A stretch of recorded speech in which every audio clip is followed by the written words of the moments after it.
Olá pessoal, tudo bom? Professor Edson por aqui. Como eu prometi para vocês, hoje a gente vai avaliar esse ECG de uma mulher de 22 anos, uma estudante de medicina, que chega para avaliação. Tá? Ela vai fazer um TAF, ela precisa de uma avaliação. A nossa avaliação ela está assintomática, nenhuma alteração de sinais vitais, nenhuma alteração em avaliação primária nem secundária. E aí, a pergunta é, o ECG é normal? Nós realizamos o ECG e temos esse resultado aqui. Assim, pessoal, dentro do estudo do ECG, a primeira coisa que a gente tem que saber, independente de ser técnico, enfermeiro, médico, é realizar o ECG e saber identificar se tem alguma alteração. Depois que eu vejo que não é normal, aí a gente vai atrás de que alteração é essa. Nesse momento que a gente vai tentar identificar se esse ECG é normal ou não. Para isso, vamos relembrar aqui o que é o padrão de ECG normal. Quando a gente pensa em avaliação de ECG, a gente sempre baseia em padrões. Dentro de um ciclo cardíaco, a gente tem uma contração atrial e uma contração ventricular. Essa contração atrial e ventricular, ela é representada pelo exame de ECG através de ondas, em intervalos. Então, a gente tem que saber que cada ciclo normal ele vai ter uma onda P, um complexo QRS e uma onda T, além dos intervalos e segmentos. Essa onda P, ela tem relação direta com a contração atrial dos dois atos. O complexo QRS tem a relação direta com a despolarização ventricular, logo com a contração ventricular. E essa onda T aqui, ela tem relação com a repolarização dos ventrículos. Ele vai se preparar para uma nova contração. Essa onda U, ela aparece em alguns eventos específicos que a gente vai tratar isso em outro momento.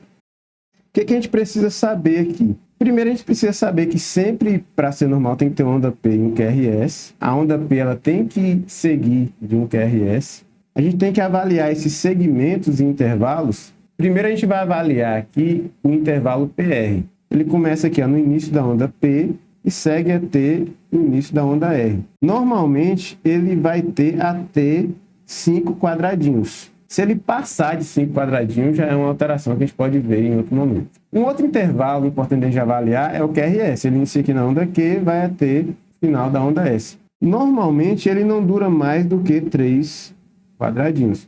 Se ele durar mais do que 3 quadradinhos, provavelmente tem alguma alteração aí mais a nível ventricular.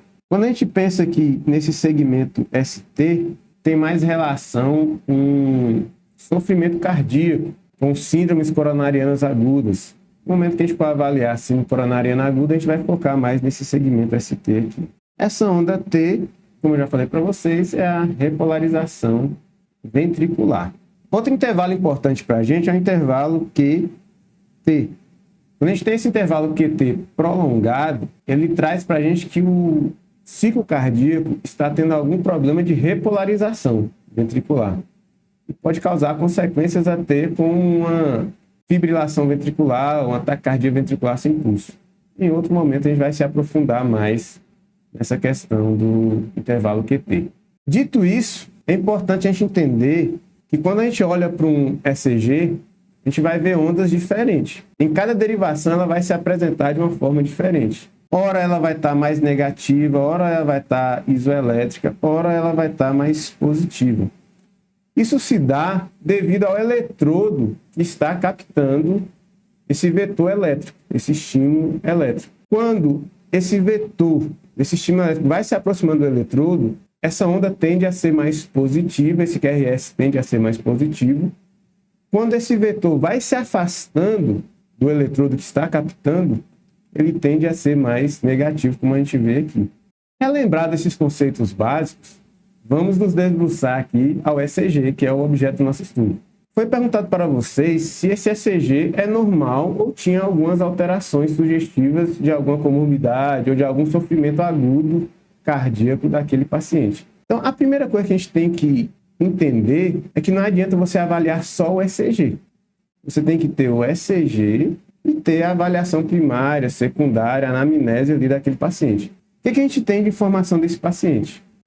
É uma jovem, estudante de medicina, 22 anos, vem para uma avaliação física, previamente saudável, e chega ali ao consultório ou à avaliação assintomática. Então a gente já tem essas informações. É uma paciente jovem, do sexo feminino, pratica atividade física, não tem comorbidades e, neste momento do ECG, está assintomática.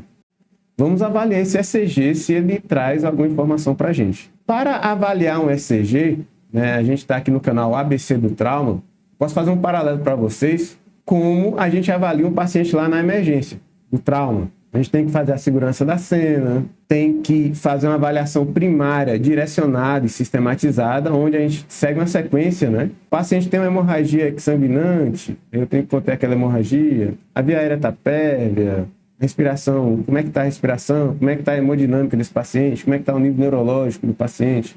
Então, assim, a gente segue. Aqui no ECG, da mesma forma, a gente tem que sistematizar para a gente não deixar passar nada. Primeira coisa que a gente faz, saber a história do paciente, a anamnese do paciente. Depois, é muito importante a gente conferir se o ECG está nas configurações corretas, tá? O padrão aqui, pessoal, é isso aqui, ó, 25 milissegundos e o padrão N, 1 milivolt, né, por quadradinho. Cada quadradinho vai ter 1 milivolt. Então, esse é o padrão. É muito importante vocês conferirem isso, porque é uma configuração que o operador pode alterar e isso trará alterações no resultado do ECG. Para a gente conferir também, a gente pode ver aqui, a maioria dos ECGs, ele vai ter aqui no final esse retângulo aqui, uma espécie de retângulo, onde o normal é que ele dure 2 quadradinhos, ou seja, 10 quadradinhos, tá? A gente deve verificar se esse ECG está padronizado, para não alterar o nosso resultado. Nosso próximo passo é verificar se tem onda positiva em D1 e AVF. A gente verifica aqui que D1 tem onda P positiva e em AVF também a onda P está positiva.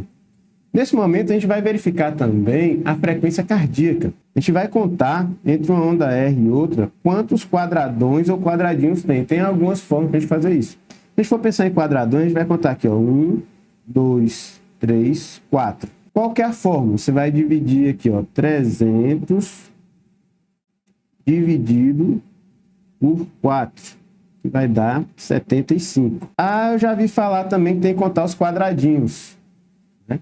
Então a gente vai contar aqui, ó, 5, 10, 15, 20. 20 quadradinhos, aí você tem que fazer, quando você conta os quadradinhos, você vai fazer 1.500 dividido por 20.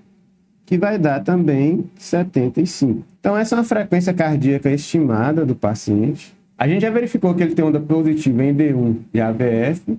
Já vimos que a frequência cardíaca dele é 75.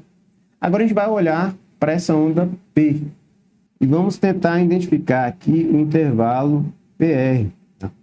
O normal que eu falei para vocês, ele tem que ter até 5 quadradinhos. Esse aqui tem de 3 a 4 quadradinhos. Vocês podem observar aqui em D2... e toda onda P, ela segue um QRS. Toda onda P, ela segue um QRS. Toda onda P, ela segue um QRS. Então, esse é o padrão que a gente espera. Toda onda P, ela deve seguir um QRS. Eu vou ter uma batida atrial e lá no nó atrioventricular ele vai dar uma seguradinha.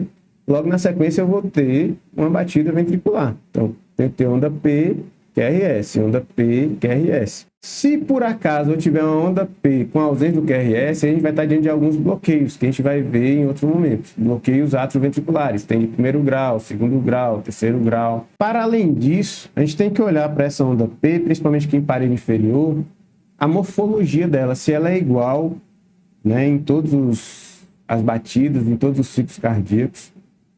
Normalmente, essa onda P ela tem que englobar um quadradinho, tá? Ela tem que estar do começo ao fim dentro de um quadradinho, porque a gente vai excluir bloqueios atriais do átrio direito e bloqueio do átrio esquerdo.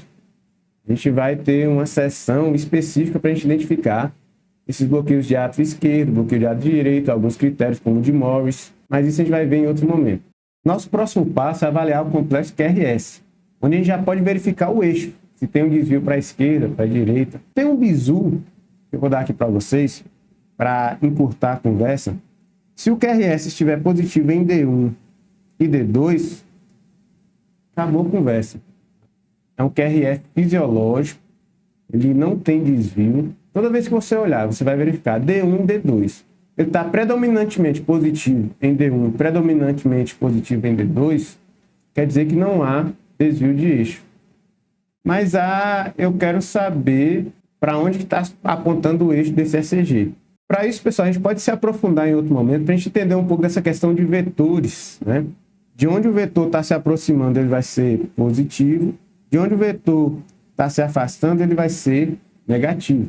O que a gente sabe hoje é que entre menos 30 e 90, tá? Onde é que é o AVF aqui, a gente tem um eixo normal. Se ele estiver desviado para cá, a gente fala que ele está desviado para a esquerda. Se ele estiver para cá, a gente fala que ele está desviado para a direita. Tá bom? Mas isso a gente tem que entender um pouco mais, em outro momento a gente se aprofunda. Importante a gente entender, nesse ECG específico, para onde é que está esse eixo. Como eu dei o bizu para vocês, tá? Ele está positivo aqui em D1 e positivo em D2, ou seja, ele tem um eixo normal. Para a gente calcular o eixo correto dele, a gente deve achar que dentro das derivações frontais, qual que é a derivação que está mais isoelétrica, onde tem uma parte mais positiva e outra parte mais negativa, onde elas se equilibram. E olhando aqui de uma forma geral, tá? É o D1, que ele é essa derivação mais isoelétrica. A gente volta para lá para ver. Se o D1 é isoelétrico, ele está aqui em 0 grau, o eixo ele deve estar para cá, ou menos 90 ou mais 90. A gente vai olhar a AVF. Vamos olhar aqui na derivação AVF como é que está. Então, nosso AVF, vocês verificam que ele está positivo. Ou seja, o eixo está para cá, tá? Entre AVF e D2. Se ele está dentro dessa área aqui, entre menos 30 e 90 graus, ele está no eixo normal. Então, a gente não tem que calcular exatamente, tá? Só precisa saber se ele está dentro dessa área verde aqui, que é um eixo normal. Em ventrículos ainda, a gente tem que pensar, né, que a gente está avaliando aqui o QRS, se existe a presença de onda Q patológica, que é aquela onda Q mais aprofundada e com a duração maior do que um quadradinho. Então, aqui a gente não tem em nenhuma derivação a onda Q mais aprofundada e com a duração maior do que um quadradinho. A gente pode olhar, tá? Em todo o ECG, a gente não verifica a presença dessa onda Q patológica, que traz para a gente a informação de que esse paciente ele pode ter um infarto anterior. Ele já tem uma isquemia crônica, uma necrose crônica. Dentro da avaliação do QRS, a gente deve avaliar as derivações precordiais. Como é que está essa progressão dessa onda R? Se a gente for avaliar, pessoal, a gente tem lá o eletrodo V1, V2, V3, V4, V5, V6. Ou seja, a gente sabe que o estímulo elétrico, ele nasce aqui do nó atrioventricular do lado direito, ele vai progredindo, né, até chegar aqui ao ápice cardíaco mais à nossa esquerda.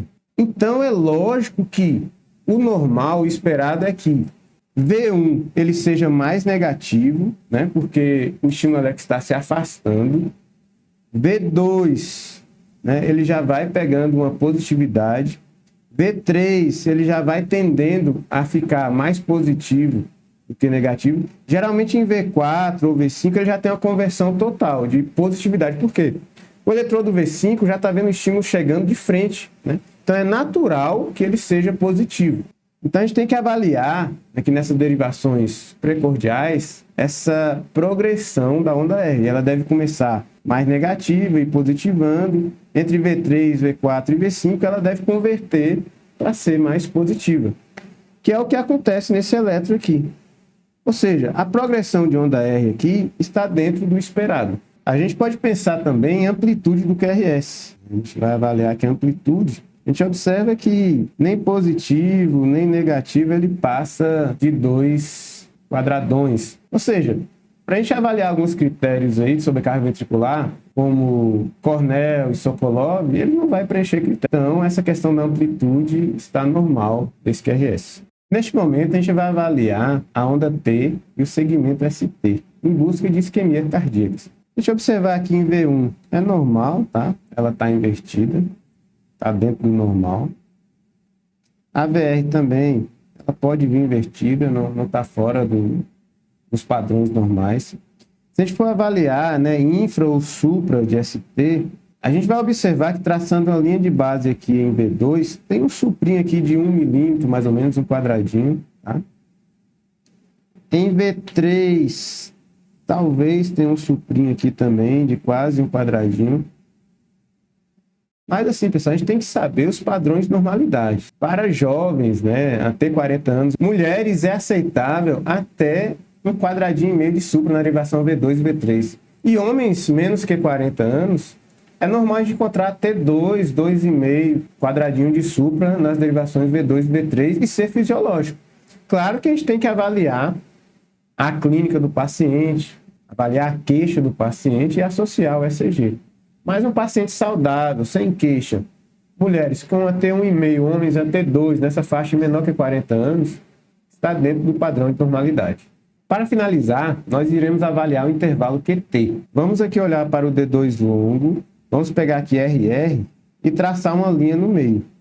Se a onda P estiver à sua esquerda aí do vídeo, à esquerda do ECG, quer dizer que o intervalo QT está normal. Se ela estiver cortando, essa linha estiver cortando aqui a onda T, a gente quer dizer que a gente tem uma alteração do intervalo QT aí, que tem relação direta com complicações na repolarização, que pode eventualmente gerar um ataque cardioventricular, uma fibrilação ventricular, que tem que ser observada com mais detalhe. Então, pessoal, resumindo a história, com nossa avaliação primária, secundária, né, a anamnese da paciente com esse ECG, seguindo esses passos aqui, avaliando o ECG de forma sistematizada, a gente pode concluir que é um ECG normal. Então, o primeiro passo dentro do aprendizado do ECG é saber identificar padrões de normalidade. Em outros momentos, vocês podem seguir o grupo, seguir o canal, que a gente vai trazer algumas alterações comumente presentes na sala vermelha, no SAMU, né, nos consultórios de cardiologistas. Valeu, pessoal. Aquele abraço. Fique com Deus.